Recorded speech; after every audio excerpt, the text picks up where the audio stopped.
Hello everyone, my name is Zenitsu, and I'm back with another Digimon spoiler video.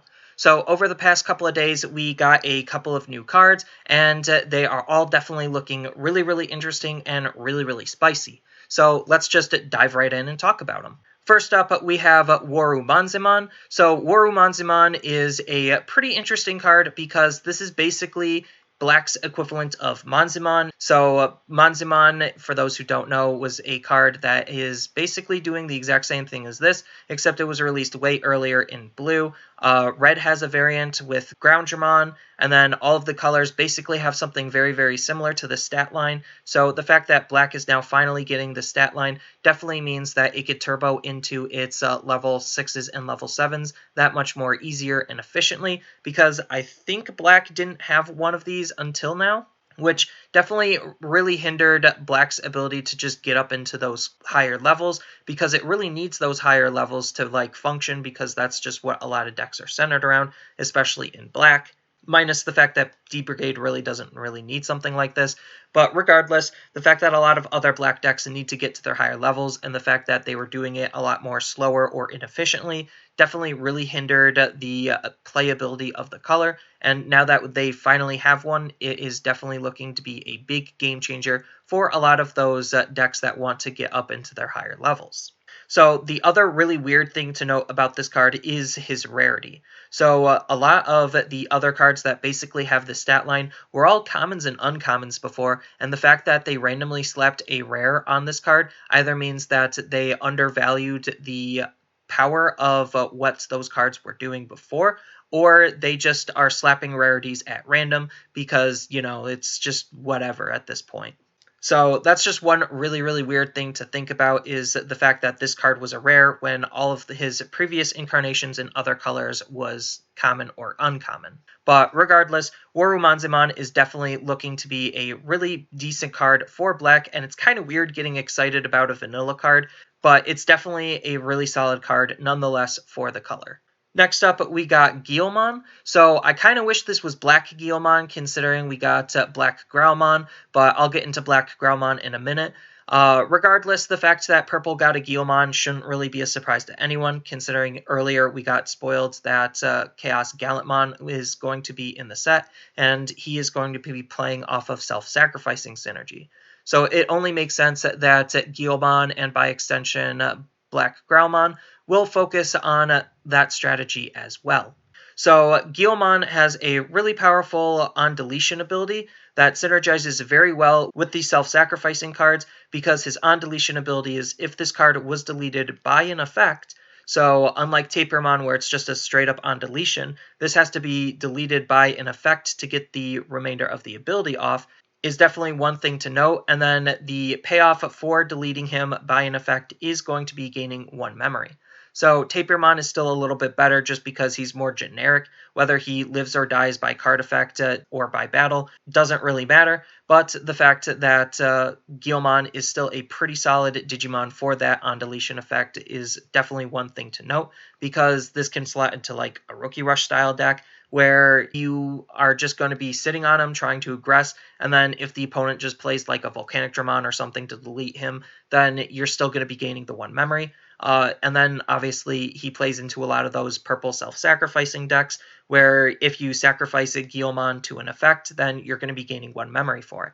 So Guillemon is definitely looking to be a pretty solid Digimon for just a couple of different decks, and he is definitely going to be a pretty decent card to be thinking about playing. Next up, we have Black Grouman. So Black Grouman is definitely looking to be a card that synergizes again with all of those self-sacrificing synergies, because he's part of the Chaos Guillemon line, and so on and so forth. But regardless, this card is still very good for not only just the Chaos Guillemon deck, but for any deck that's trying to focus on self-sacrificing, or just trying to put a lot of pressure onto the opponent. So what this card is doing is he has a very powerful inheritable ability where during your turn, once per turn, when another one of your Digimon is deleted, this time it doesn't matter if it's by card effect or not. It's just looking for the Digimon to be deleted, and then if it is, then this Digimon gains security tech +1. So this is really, really big for purple because purple doesn't exactly have the highest damage output. Most of the time, they're just trying to flood the field and then chip away at the opponent's security. And a lot of their megas don't exactly have a whole lot of like oomph to them either to really like deal multiple security damage at the same time. So the fact that Black Growlmon can give them security attack +1 is really, really big for the color. And then on top of that, he just synergizes again with a whole bunch of different purple decks, making him a really solid purple card that you want to be playing with because, again, he synergizes with Chaos Guillemon, where either of his abilities work with this ability. So if you're able to attack with him after you Digivolve into him, then his Digivolve trigger allows you to sacrifice one of your Digimon to destroy one of theirs. That's level 5 or less, so the fact that you're sacrificing one of your Digimon will trigger this ability, giving him security attack +1 for the turn.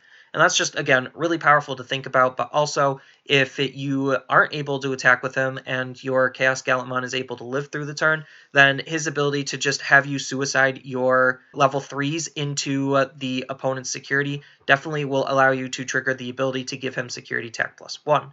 But this also could work in a whole bunch of other purple decks, like the Metal Grouman deck from BT02 or Special Booster 1.0, where the whole idea is on attack, you're going to be rezzing something, and then you could play this in combination with something like Waru Manziman to just be able to stand himself up for the cost of sacrificing one of your Digimon, and then because you sacrifice one of your Digimon, now he has security attack +1, all before he even hit his first security, and then he could still attack again with security attack +1. So this card is just absolutely insane for just a whole bunch of different purple decks, and I think this is a really good card to look out for. Next up, we have Nokia. So Nokia is a pretty interesting tamer considering she has two really decent abilities. So her first ability is she has an on-play ability where you get to play one Agumon or one Gabumon from your hand for free. So this is really good because most of the time those rookies are going to cost 3 anyway, but there are some that don't, like Agumon from the promo, that costs 5. You have Bushi Agumon, that costs 5. And the fact that this can play all of those cards for free just is really, really powerful, even though she is meant to be played more in red and blue because those are, traditionally where most of the Agumons are and traditionally where most of the Gabumons are. But the fact that she can synergize outside of her intended colors is just really, really interesting to think about. But regardless, being able to play an Agumon or Gabumon for free, they'll usually on average cost about 3, which is her play cost. She basically is almost as if you're just playing those Digimon. And then you will get any of their on-play effects, so she just has some really powerful setup, synergy, and combos with just a couple Agumon or Gabumon. And then on top of that, she even has a really decent main ability where when you Digivolve one of your Digimon into a Greymon or Grouman or an Omnimon, then you get to suspend this tamer and reduce the memory cost of the Digivolution by 1. So this basically just allows you to tempo out if you're playing more traditionally in Greymons and Gurumons, or if you're just Digivolving up into an Omnimon, then this is still very, very good for that because just reducing the evolution cost is a huge tempo swing because now the opponent has to think about how you can spend your memory now that she's on the field knowing what she can do. So she's definitely a really, really interesting card to be playing around with, not only just for Omnimon decks, but for just basically anything that says Greymon, Gurumon, Omnimon, Agumon, or Gabumon. So the potential synergy and combos that Nokia has is just absolutely insane to think of, and I think the reason why they gave her a white tamer card isn't necessarily because she could fit in so many different colors and she could fit in so many different decks. It's more of the anti-synergy. So based on the few white Digimon that we have, it definitely seems like white is actually trying to be a balancing color, where it is a color that's not supposed to synergize with any of the other colors. Granted, there are a couple of Digimon that just reference tamers, but for the most part, a lot of the Digimon that interact with tamers require tamers of a certain color, and the fact that Nokia is a white tamer means that she has a lot more limited interaction with Digimon referencing tamers. So I definitely feel like white as a color is definitely more of a balancing choice to act as anti-synergy rather than just be a generic card, even though they kind of are generic cards also, but again, they're being generic while trying to balance and not be generic. So it's kind of a weird spot, but I definitely really like the direction on how they're using white and what they're using white for. And I definitely think Nokia is a really, really powerful tamer, not only just for Omnimon decks, but for basically, again, anything that says Agumon, Gabumon, Greymon, Grouman, or Omnimon. So she just, again, is a really, really interesting tamer because she could just fit into so many different decks. And then the last card I'm going to be talking about that we got over the last couple of days is going to be Takumi. So Takumi is another white tamer, so he is trying to be a generic card that has a whole bunch of good synergy with a whole bunch of different decks, while again, still not trying to synergize with any of those decks past his abilities. So he has a really, really efficient play cost of 2, which is really, really good because those tamers are, again, just easier to play. And he has 2 really, really powerful abilities. So the first ability is during your turn, when you Digivolve, you could suspend this tamer to draw a card.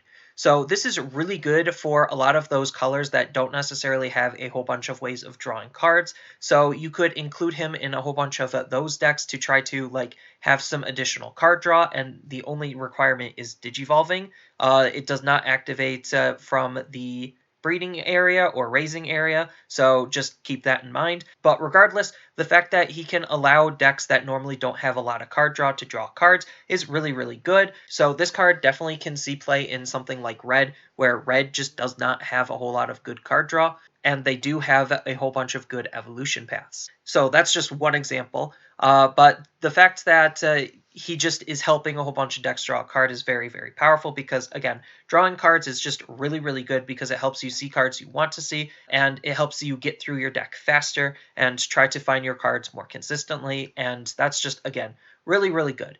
And then on top of which, he even has another ability where during all players' turns, all level 3 Digimon gain the ability of, when attacking, lose 1 memory. So basically, this just allows you to not really want to attack with your level 3s, and the reason why is because it's actually trying to incentivize you to use your level 3s to Digivolve rather than to attack with. So yes, while it is affecting all players, it's just incentivizing you to actually Digivolve rather than just have a whole bunch of rookies being spammed out and swing for just some really fast, aggressive plays. I don't necessarily think this card will kill Rookie Rush, just because there's just so many different factors, and Rookie Rush is just a very versatile and adaptable deck that, again, I don't really feel like this is going to kill Rookie Rush. I think Hexablaumon is going to kill Rookie Rush way better than playing a Takumi, but Takumi does hurt that deck a little bit.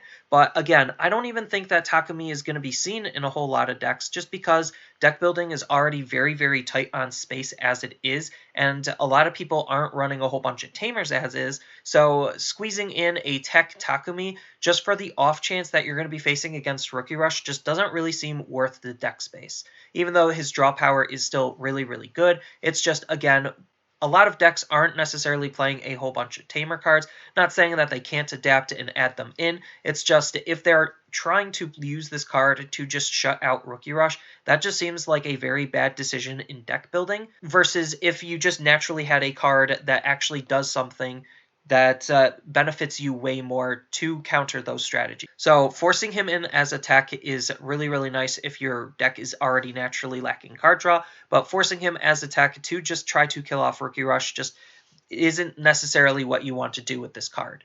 Because Rookie Rush can still attack, it's just for every one of the attacks with their rookies, they just lose 1 memory. And then, like I said, Rookie Rush is a very adaptable deck where they could start teching in some cheap champions and play a little bit more of like a low-end Rush and basically have the same effect.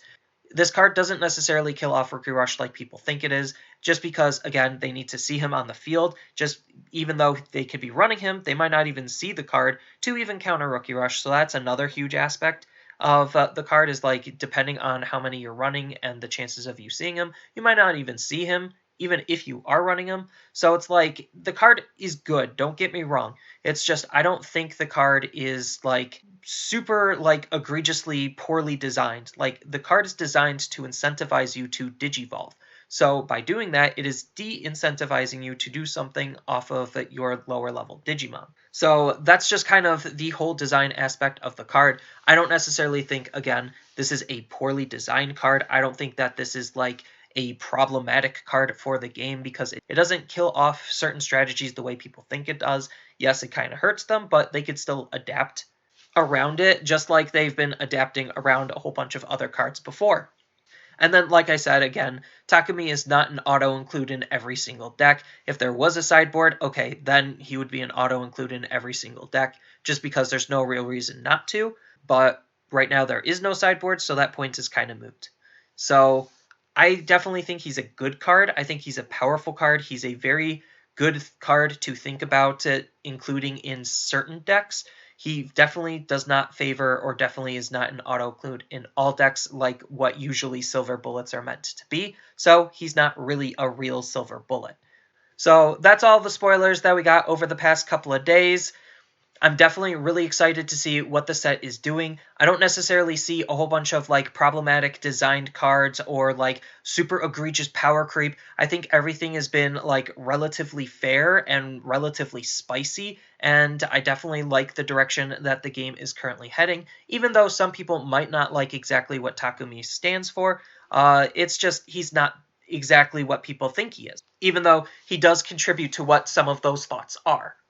So that's all I really have for this video. As always, feel free to tell me your thoughts down in the comments below, and don't forget to like, share, and subscribe for more content, and I'll see you in the next video.